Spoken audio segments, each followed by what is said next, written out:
E ontem teve manifestação, né? Pelo menos 6 capitais e o Distrito Federal registraram atos em apoio a Jair Bolsonaro. Essas manifestações pediam anistia aos condenados pela tentativa de golpe e defendiam as punições aplicadas a Alexandre de Moraes.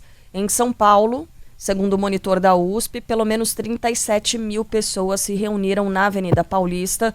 O movimento intitulado Reaja Brasil, Agora é a Hora. Entre os que participarem do ato estava o deputado Nicolas Ferreira, que fez uma chamada de vídeo com Jair Bolsonaro. Jair Bolsonaro não pode falar, mas ele pode ver. Isso daqui, Jair Bolsonaro, é a tua força, mesmo estando preso dentro de casa. Essa é a sua força, a sua voz, as sementes que você deixou para o nosso país. Que o Senhor te fortaleça. O Senhor está aí em casa. Você é o galego mais amado desse Brasil. E volta, Bolsonaro! No Rio de Janeiro, o Flávio Bolsonaro colocou o pai no Viva Voz para que pudesse falar com os apoiadores, mas depois ele apagou o vídeo das redes sociais horas depois. O senador ao UOL disse ter seguido a orientação dos advogados do ex-presidente. E temos detalhes direto do Rio de Janeiro com o João Boeri. Bom dia para você, Boeri. Oi, Megali, muito bom dia a você, a todos os nossos ouvintes, e quase todos vestidos de verde e amarelo ontem, carregando cartazes, bandeiras do Brasil. Manifestantes pediam, então, anistia aos envolvidos nos ataques do dia 8 de janeiro em Brasília e faziam principalmente críticas ao presidente Lula, ao ministro do Supremo Tribunal Federal, Alexandre de Moraes, impedido de participar presencialmente desses protestos devido, claro, às medidas restritivas determinadas pelo STF, a utilização de principalmente tornozeleira eletrônica e não sair de casa aos finais de semana. Jair Bolsonaro, ex-presidente, agradeceu por telefone ontem aos manifestantes que foram a Copacabana. A gente tem um trecho de um vídeo publicado pelo senador Flávio Bolsonaro.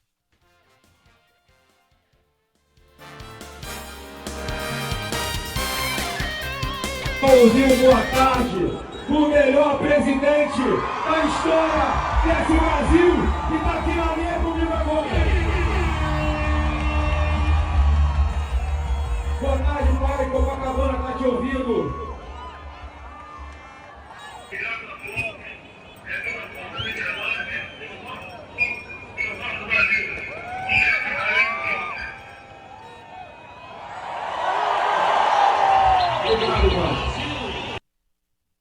Além do senador Flávio Bolsonaro, participou também o governador do Rio, Cláudio Castro, principalmente durante essa manifestação, que, segundo a organização, esse protesto aconteceu em defesa da liberdade, da democracia e contra o que chamam de perseguição política a Bolsonaro. Cláudio Castro, numa tentativa de reaproximação aqui no Rio também com a família Bolsonaro, pessoal.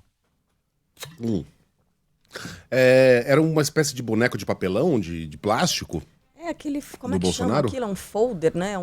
Não é um folder, totem, display. É um display, um totemzinho. Não tem um nome em ali, português para isso? Totem, Um totem, né? Com o formato do Bolsonaro que o Flávio colocou lá no alto do trio elétrico. Eu já falei aqui, vou manter a minha coerência.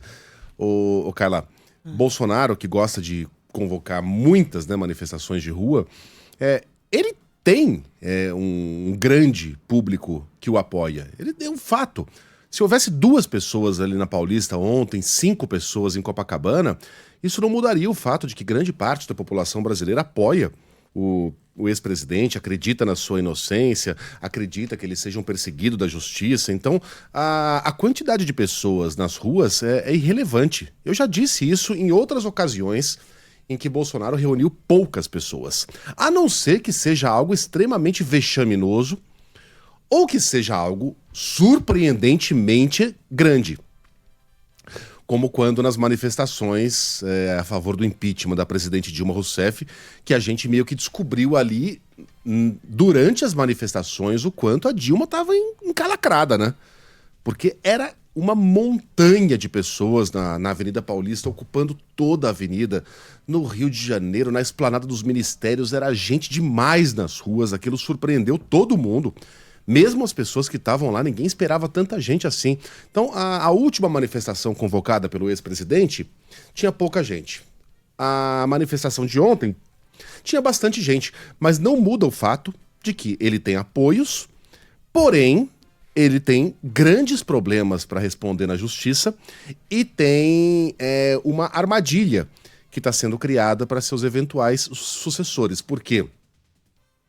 A pauta desses protestos de ontem era a anistia. A moça do batom, o pipoqueiro, o sorveteiro e a velhinha com a Bíblia na mão, etc. Embora qualquer um que mantenha os 2 pés firmes no chão e a cabeça no lugar consigam enxergar o quanto essa gente tá pouco se lixando pra esses caras, né? O quanto não tá nem aí pra mulher do batom. Tanto é que já foi apresentada uma proposta lá pra diminuir a pena dessas pessoas e esses caras recusaram.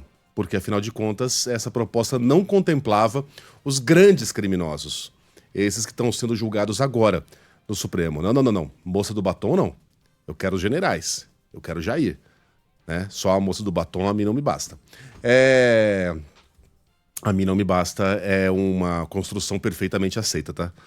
Não só em Portugal, aqui também. Então, a pauta é essa. Só que aí a gente passa aqui para a pesquisa Datafolha. 61% dos entrevistados rejeitam candidato que vá perdoar Jair Bolsonaro. 61%. Isso é rejeição impeditiva de alguém ser eleito para qualquer coisa. Porque você pode passar para o segundo turno, mas vai dançar no segundo turno. Né? E como a pauta do perdão presidencial caminha junto com a da anistia, a gente pode imaginar que a visão do brasileiro sobre a possibilidade de uma anistia seja bem parecida. 61% rejeitam um candidato que vá perdoar Bolsonaro. 19% dizem que apoiariam com certeza essa pessoa. E 14% afirmam que talvez o fizessem. 6% não sabem. 14 mais 6, 20. 20 mais 19, 39. Esse candidato passa para o segundo turno.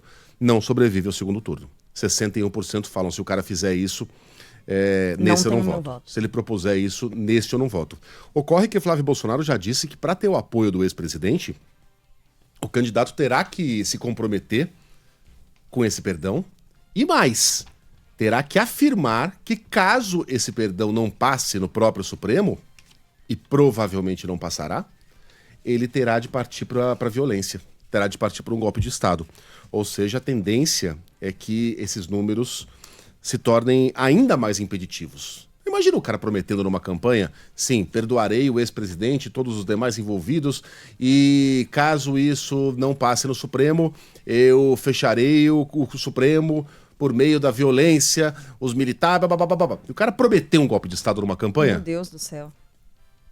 Mas Flávio Bolsonaro disse que é exatamente isso que ele terá de fazer.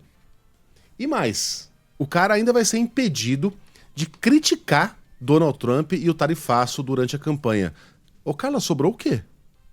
Ideologia de gênero não preenche uma campanha inteirinha. Doutrinação comunista nas escolas não tem estofo suficiente para eleger um presidente. Já foi, né?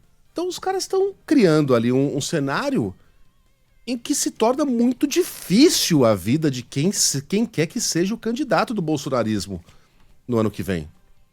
A não ser que seja o Flávio, a Michele, não vou nem colocar o Eduardo, que se o Eduardo voltar pro Brasil ele vai ser preso. Não tem mais condição. A não ser que seja um desses, porque esses vão ficar muito à vontade de defender esse tipo de pauta, mas essa pauta vai ter aderência junto ao eleitorado que tá meio de saco cheio desse papo, tá meio mais preocupado com a inflação, com o desemprego, com as tarifas. Me parece um cenário muito ruim.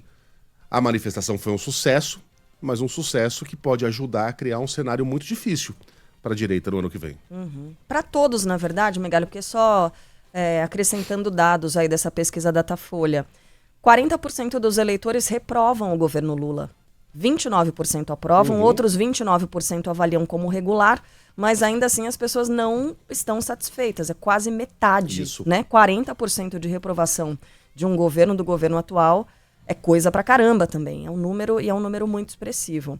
Então veja, o Lula tá numa situação difícil. Teoricamente seria alguém não tão... É sempre difícil bater o presidente da vez. Ele tem a máquina, né? É muito difícil. Tanto é que todos conseguiram se reeleger, com exceção do próprio Bolsonaro. Mas ainda assim, o Lula estaria numa situação ruim, mas esses caras estão fazendo questão de entregar uma campanha pro presidente. Pô, toma aqui, ó. A gente não tem como fazer campanha, a gente não tem como defender os elementos mais básicos, a gente não tem como criticar o presidente dos Estados Unidos, porque o Bolsonaro não deixa. É uma situação bem complicada. É um emprego difícil. Né? A entrevista é dura.